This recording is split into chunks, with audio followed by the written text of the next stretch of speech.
رمضان المبارک کے اس مقدس مہینے میں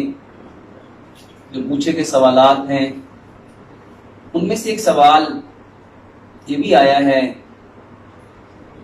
کہ رمضان المبارک میں نیند کو پورا کرنے کا کیا طریقہ ہے۔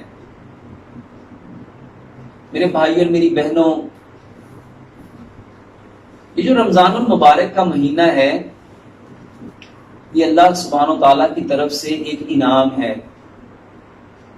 اور اس مہینے کی بے شمار برکات ہیں۔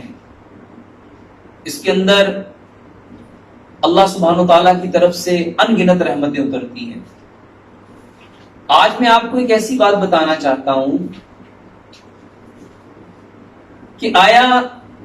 رمضان المبارک کے اندر یہ جو نیند ہے، بہت سارے بہن بھائی پوچھتے ہیں کہ نیند کتنی ہونی چاہیے۔ میرے بھائی اور میری بہنوں، سب سے پہلے نیند کا مقصد جانتے ہیں۔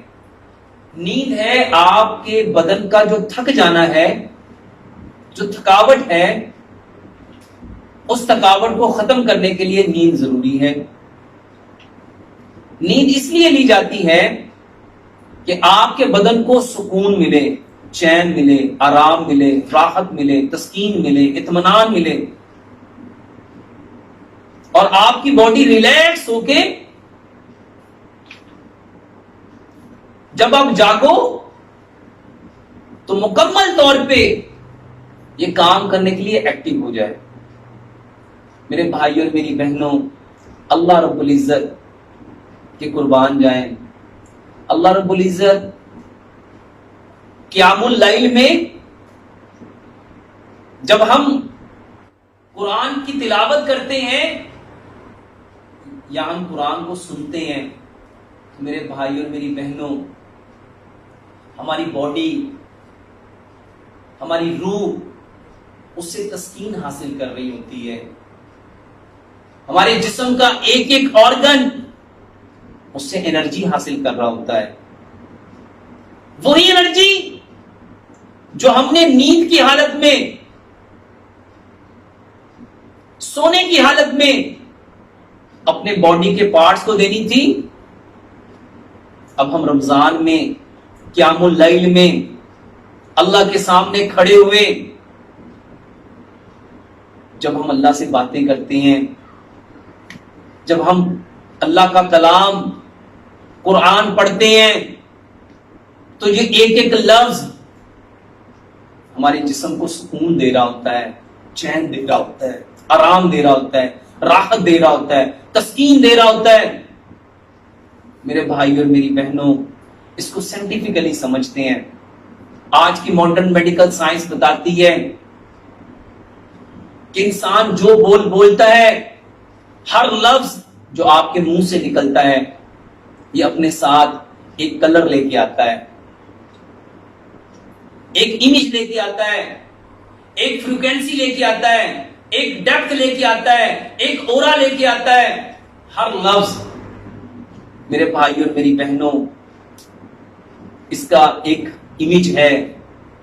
اور سائنس بتاتی ہے جب ہم ایسے لفظ بولتے ہیں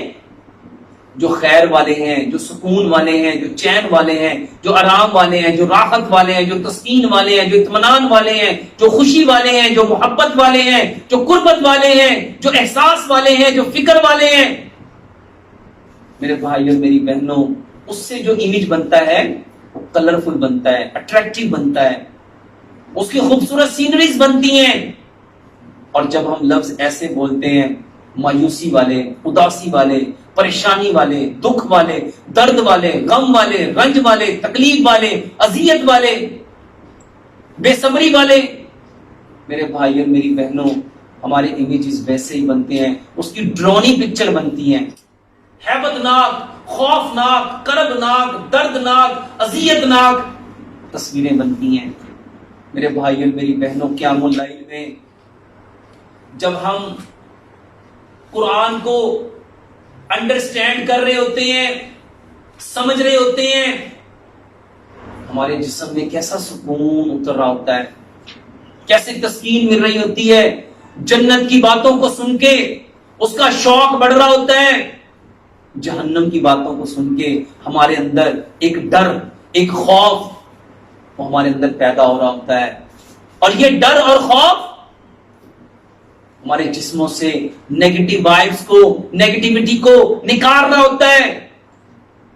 اور ہمیں نیگیٹیوٹی سے یہ چیزیں دور کر رہی ہوتی ہیں، ہمارے جسم کو سکون مل رہا ہوتا ہے، ہماری روح اس وقت یہ منظر دیکھ رہی ہوتی ہے۔ یہی سبب ہے کہ جب ہم قرآن سنتے ہیں ہمارے رونگٹے کھڑے ہو جاتے ہیں، ہمارے روئے روئے میں وہ کیف اور مستی چھانا شروع ہو جاتی ہے۔ عرب میں ہم نے آنکھوں سے دیکھا کئی لوگ قرآن کی تلاوت میں تڑپتے ہوئے، سسکتے ہوئے، روتے ہوئے، گڑ گڑاتے ہوئے، گرتے ہوئے، بے ہوش ہوتے ہوئے، کیونکہ ان کے جسموں کو سکون مل رہا ہوتا ہے، چین مل رہا ہوتا ہے، آرام مل رہا ہوتا ہے، راحت مل رہی ہوتی ہے۔ میرے بھائیوں، یہ جو نیند ہے اس کا مقصد سکون تھا۔ اللہ سبحانہ و تعالیٰ قیام اللیل میں وہ سکون ہمیں دینا چاہتے ہیں۔ ملے گا کس کو؟ جس کو سمجھے گا، جس کو جانے گا، جو قرآن کے ترجمے کو، ٹرانسلیشن کو انڈرسٹینڈ کرے گا۔ میرے بھائی اور میری بہنوں، اگر اپنی نیندیں پوری کرنا چاہتے ہو، اگر سکون لینا چاہتے ہو، اگر اپنے بدنوں کو 100% پرفیکٹ کرنا چاہتے ہو تو قرآن کا ترجمہ سیکھو، قرآن کا ترجمہ پڑھو، جو تراویح پڑھی ہے اس کو انڈرسٹینڈ کرو کہ آج ہم نے جو پارہ پڑھا اس میں میرے لیے میسج کیا ہے، میرا رب مجھے کہنا کیا چاہتا ہے، بتانا کیا چاہتا ہے، میرے لیے حکم کیا ہے، میرے لیے پیغام کیا ہے، اس میں رب تعالیٰ مجھے کس چیز کے کرنے کا حکم دے رہا ہے، کس چیز سے منع کر رہا ہے، میری کس چیز کو روکنا چاہتا ہے، کس چیز کو بڑھانا چاہتا ہے۔ میرے بھائیو، اس کو سمجھو۔ جب یہ سمجھ جاؤ گے واللہ یہ بدن پرسکون ہو جائے گا، روح پرسکون ہو جائے گی، اور نیند میں جو چیز ہمیں چاہیے تھی اللہ سبحانہ تعالیٰ وہ قیام اللیل میں قرآن کی تلاوت کرتے ہوئے، قرآن کی تلاوت سنتے ہوئے، اس کو سمجھتے ہوئے وہ ساری کی ساری چیزیں ہمیں ملیں گی۔ اگر میرے بھائیوں ہم نے اس رمضان میں بالکل اسی طرح قرآن کو سمجھا جس طرح پیارے پیغمبر جناب محمد صلی اللہ علیہ وآلہ وسلم سمجھا کرتے تھے، اس کو دہرایا کرتے تھے، جبریل کے ساتھ قرآن کا دور کرتے تھے، میرے بھائیو اگر ہم نے بھی اسی منہج پہ، اسی طریقے پہ اپنے آپ کو لے آئے تو میرے بھائیو اللہ سبحانہ تعالیٰ ہمارے اوپر بھی بالکل اسی طرح صحابہ کی طرح اپنی رحمتیں، اپنی برکتیں، اپنا کرم، اپنا فضل، اپنا احسان، اپنا سکون، چین، آرام، راحت، تسکین، اطمینان کے خزانے انڈیل دے گا۔ اگر لینا چاہتے ہو تو میرے بھائیوں طریقہ وہی ہے، اپنی نیندوں کو پورا کرنے چاہتے ہو، اور نیند کا جو اصل مقصد ہے، کتنے لوگ ایسے ہیں جو نیند کے لیے، بے خوابی کے لیے کی وجہ سے سلیپنگ پل لیتے ہیں۔ میرے بھائیوں سبب کیا ہے؟ وہ سلیپنگ پل لے کے اپنے آپ کو سلا تو لیتے ہیں لیکن دماغ ان کا جاگ رہا ہوتا ہے، اس کو سکون نہیں مل رہا ہوتا، اس کو چین نہیں مل رہا ہوتا، اس کو راحت نہیں مل رہا ہوتا، اس کو تسکین، اس کی باڈی کو جو ریلیکسیشن چاہیے وہ اس کو نہیں ملتی۔ میرے بھائیوں وہ کیسے ملے گی؟ وہ ایک ہی طریقہ ہے، ایک ہی راستہ ہے جو رب نے فرمایا الا بذکر اللہ تطمئن القلوب، آگاہ ہو جاؤ، تمہارے دلوں کا اطمینان،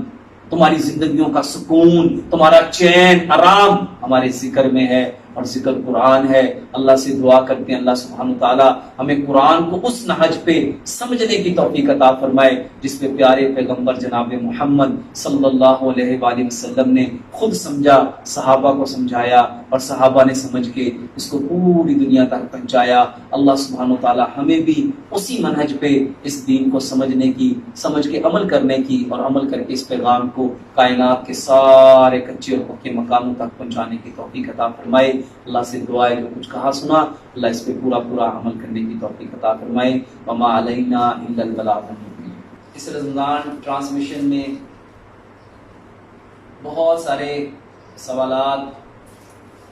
جو رمضان کے متعلق، روزے کے متعلق